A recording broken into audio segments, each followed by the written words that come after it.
Hello, coucou, j'espère que vous allez bien. Je vous retrouve dans cette petite vidéo. Ça fait un petit moment maintenant que je voulais vous parler de tout ce qui était gouache, aquarelle, mais surtout gouache. Je voulais vous faire une petite présentation du coup de cette palette de gouache. Et du coup, on va voir. Je vous expliquerai comment moi je m'en sers. Voilà, parce que on a tous nos techniques et voilà, je voulais vous partager la mienne. Voilà. Donc, en fait, il faut savoir qu'à la base, j'ai commencé avec cette petite palette de gouache. Donc, moi, je vous conseille Hachimi. Mais celle-là, c'est un genre de dupe de Hachimi. J'aime bien s'ils ont même barré le mot gouache, mais c'en est. Donc, j'ai commencé avec cette palette. Là. Donc, c'est quand même des gros godets. Ils s'enlèvent. Voilà. Donc la gouache, en fait la gouache c'est comme ce qu'on avait comme on était enfant, de la peinture pour enfants. Là c'est quand même de la bonne qualité, faut dire ce qui est. Et en fait la gouache qui est super bien, et je vous ferai voir après, c'est qu'on peut avoir autant des teintes opaques, ou alors aller juste comme de l'aquarelle, plus on met de l'eau et plus ça va être transparent. Donc voilà. Donc voilà, j'avais celle-là au début, et maintenant à Noël j'ai eu la plus grande et la marque Hachimi. Ça faisait vraiment un petit moment que je la voulais, donc je suis très contente. Donc en fait c'est, je vais vous faire voir le nuancier. Voilà, donc en fait c'est une palette de 112 couleurs. Je sais pas si on va tout voir dedans. À l'endroit ce sera mieux. Voilà, donc il y a 112 couleurs dedans.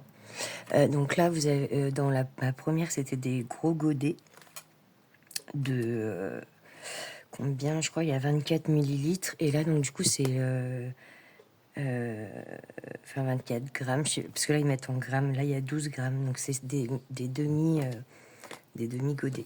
Voilà, donc en fait là vu que c'est une très grande, elle se compose comme ça. Vous avez là en dessous, vous voyez toutes les couleurs déjà, les godets. En fait c'est bien, c'est que pour les enlever vous avez juste à pousser dessous et bien, mais il n'y aurait même pas besoin en vrai. Mais c'est pour pouvoir les changer si vous voulez. Par exemple, vous en avez, vous en rachetez, vous en avez plus, vous pouvez en racheter et les mettre à la place. Voilà, donc c'est un peu comme une petite valisette. Donc moi j'ai mis, elle est comme ça, c'est tout mousse, c'est de la mousse, et je voulais pas y abîmer parce que c'est vrai que quand on y referme, je voulais pas qu'il y ait de la peinture partout. Du coup j'ai mis un morceau de papier cuisson. Donc c'est plutôt pas mal. En plus ça évite que trop elle sèche quand par exemple je la laisse un peu sur mon bureau. Je parle pas trop fort, je suis désolée. Mais j'ai quelqu'un qui dort à côté, donc j'ai mon chouchou qui dort. Et c'est assez tôt, donc je me suis dit je vais la faire pendant que j'ai le temps. Voilà. Et en fait du coup je me dis que j'ai bien fait parce qu'il y en a quand même pas mal sur le papier. Voilà. Bon, d'ailleurs je suis dégoûtée parce que j'ai dû le mettre à l'envers parce qu'il y a des couleurs qui sont un peu mélangées. Bon, c'est pas grave. Voilà, j'ai l'habitude de l'avoir comme ça. Parce qu'en fait, le nuancier, c'est vraiment... c'est super, j'ai même pas besoin de le refaire. C'est vraiment dans l'ordre où elles sont. Et on a les noms, les numéros. Donc, quand vous faites, par exemple, un colo et que vous voulez garder vos couleurs, vous les notez. C'est ce que je fais. Et donc, dernièrement, donc vous avez vraiment de toutes les couleurs. Et c'est ça qui est génial. C'est que pas besoin de faire du coup 26 000 mélanges avec la petite palette que je vous ai fait voir au début.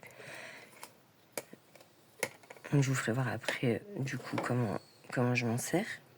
Et donc dernièrement j'ai fait celui-là, le colo. Attendez. Avec du coup cette gouache. Et je suis assez fière perso. Voilà ce que ça peut donner. Donc en fait c'est ce que je vous disais, il y a des zones où on peut faire très opaque. Et il y a des zones où on peut laisser vraiment très clair. Donc en fait avec la gouache on peut vraiment beaucoup jouer avec les couleurs. et les textures. Il y a des fois, je vais mélanger mes couleurs tout de suite, mais il y a des fois, je vais attendre que ça sèche et revenir passer une couche. Des fois, on voit un peu plus la différence du coup. Mais voilà, je l'ai vraiment fait intégralement à la gouache, bon, à part quelques petits détails où j'ai fait au feutre acrylique, mais sinon il est vraiment fait de A à Z à la gouache. Et je me suis vraiment régalée, c'est pas le dernier que je vais faire, ça c'est sûr. En plus je vous le fais voir en avant-première, je l'ai pas encore posté, j'attends les copines. Donc voilà. Alors maintenant on va passer, je vais vous faire des petits tests, je vais vous faire voir un petit peu comment moi je m'en sers. Donc j'aime bien aller, voilà, il faut quand même aller sur du papier pourquoi je la referme? Il faut quand même aller sur du papier qui garde bien l'eau. Sur du papier Amazon, c'est faisable, je dis pas le contraire, mais vous n'allez pas pouvoir beaucoup jouer avec l'eau et du coup vos couleurs. C'est ça le problème en vrai. Si vous imprimez, je vous conseille du bon papier quand même assez épais pour pouvoir justement, parce que vous allez voir ce qui est bien avec la gouache, aquarelle, tout ça, c'est qu'on peut revenir jouer avec nos couleurs. En fait, c'est pas posé dans le marbre. Donc vous avez soit des papiers aquarelles comme ceci, par exemple. Ça c'est vraiment du papier aquarelle que j'avais eu justement avec de l'aquarelle. Il y a un côté granuleux en fait et il y a un côté lisse. Et ça c'est du papier que j'ai eu dans les feutres à alcool, mais je le trouvais assez épais. On va essayer. Alors, pareil, vous pouvez prendre soit pinceau réservoir, ça fonctionne aussi, parce que bah du coup, vous laissez tomber une goutte d'eau dans votre gouache. Je vais le faire avec d'ailleurs. Donc, je sais pas, je vais prendre n'importe quelle couleur. On va prendre celle-là. Je laisse tremper. Enfin là, avec le pinceau réservoir, je vais venir laisser une goutte couler dedans et venir récupérer ma couleur. Je vous conseille de vous munir d'une petite plaque à côté, une palette, ce que vous voulez. Moi, j'ai celle-là. Voilà. Et en fait, je viens récupérer ma couleur et la poser dessus. Voilà. En fait, grâce à ça, vous allez pouvoir avoir votre opacité, savoir ce que vous voulez. Si vous voulez, par exemple... En plus, ça va super bien avec le pinceau réservoir, sauf que le pinceau réservoir, on n'a pas forcément tout le temps des pinceaux très fins et tout. Et quand on fait du détail, bah, les pinceaux fins, mais ça va très bien. Voilà, que j'ai des pinceaux fins là. Hop, bah, je vais venir récupérer de l'eau. Enfin voilà, c'est pas sorcier, hein, c'est pareil. Je viens récupérer de l'eau, hop, et puis je viens récupérer ma couleur. Et c'est pareil, ça revient au même. Bon, vous pouvez vraiment faire avec les deux. C'est à votre guise. Et donc, en fait, ce qui est bien, c'est que du coup, je vais prendre ma couleur. Là, je veux qu'il y ait vraiment un effet opaque où on ne voit pas à travers. Donc là, je vais me mettre sur le côté granuleux. Je vais vraiment venir mettre ma peinture, mais avec une bonne couche, en fait. Quand on en met beaucoup, bah ça passe pas à travers. Voilà. Par contre, je vais vous faire voir. Là, je vais rajouter de l'eau. Là, ça devient un petit peu, du coup, texture aquarelle, donc un peu transparent. Vous voyez la différence? Et donc, vous pouvez faire vos dégradés comme ça, ne serait-ce qu'avec une couleur. Voilà, je vais faire un côté hyper épais. Et là, je joue avec l'eau. En plus, sur du papier aquarelle, vous voyez, ça fait hyper joli. Vous pouvez faire des petits effets comme ça. Voilà. Donc voilà, déjà pour cette différence de texture. Je sais pas si on voit bien. Ça brille avec l'eau. Voilà. Donc je me suis amusée et je peux attendre que ça sèche, revenir mettre une goutte d'eau. On fera le test tout après si vous voulez. Hop, revenir mettre une goutte d'eau et revenir travailler ma couleur dedans. C'est hyper agréable et facile, je trouve, parce que du coup, même si vous faites une erreur, vous pouvez par exemple mettre de l'eau pour enlever la couleur. Voilà, là j'ai passé sans rien et j'ai réussi à enlever la plupart de ma couleur. On voit toujours, mais je veux dire, si vous voulez une zone plus claire, du coup, c'est quand même assez facile. Voilà pour ça.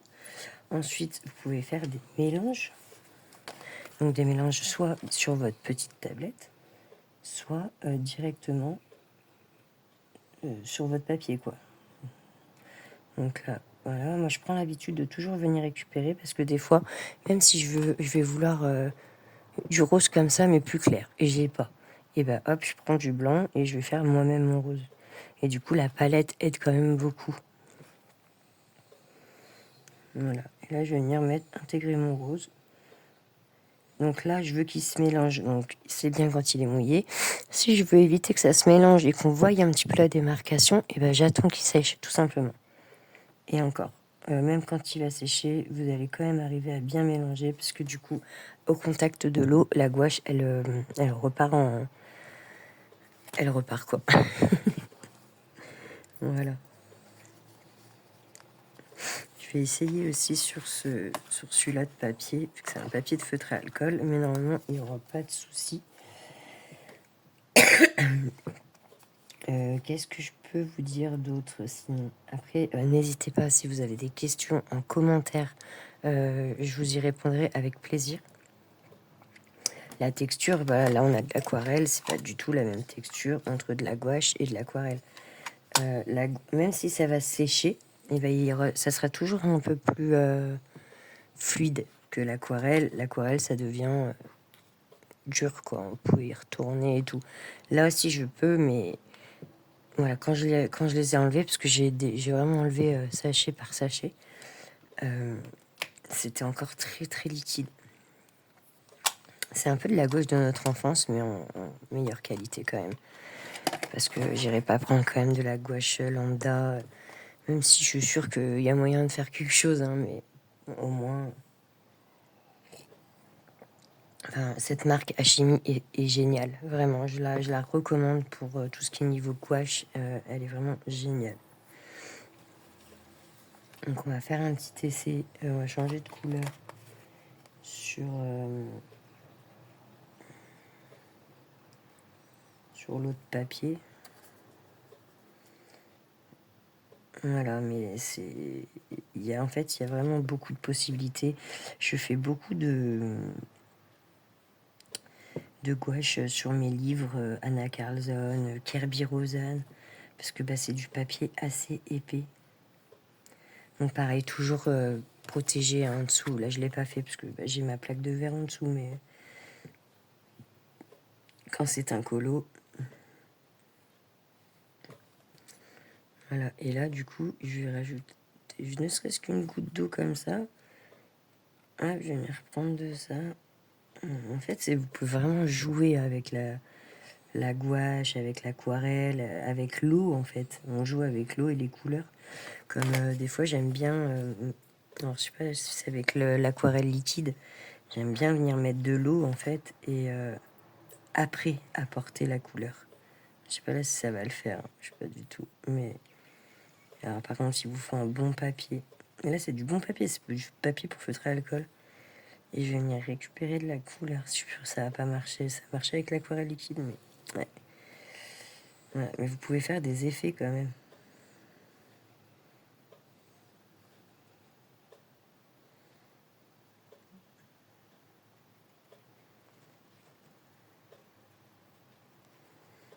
Voilà. On va voir, ça va sécher. Il est quand même épais, mais voilà, il commence à comparer à celui-ci. Il commence déjà à gondoler celui-là avec l'eau que j'ai mis.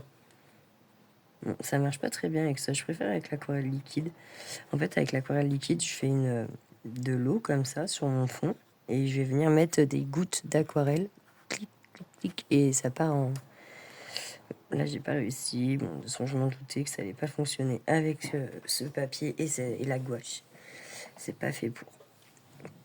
Donc voilà, ça faisait un petit moment que je voulais vous présenter cette palette de gouache. J'espère que ça vous aidera, que ça répondra à vos questions. En tout cas, si vous en avez d'autres, des questions que j'ai pas pensé là forcément, parce que c'est vrai que moi j'ai l'habitude entre guillemets, donc je pense pas forcément à tout. Et franchement, n'hésitez pas à me laisser un commentaire et je vous répondrai très rapidement et avec grand plaisir. Voilà, en tout cas, c'était une petite vidéo tuto tranquillou. On va pas mettre 3 heures non plus pour expliquer cela, mais j'ai été très contente de pouvoir le faire et puis j'espère que ça vous aidera. En tout cas, je vous souhaite une bonne journée et je vous fais des gros bisous. Bye bye.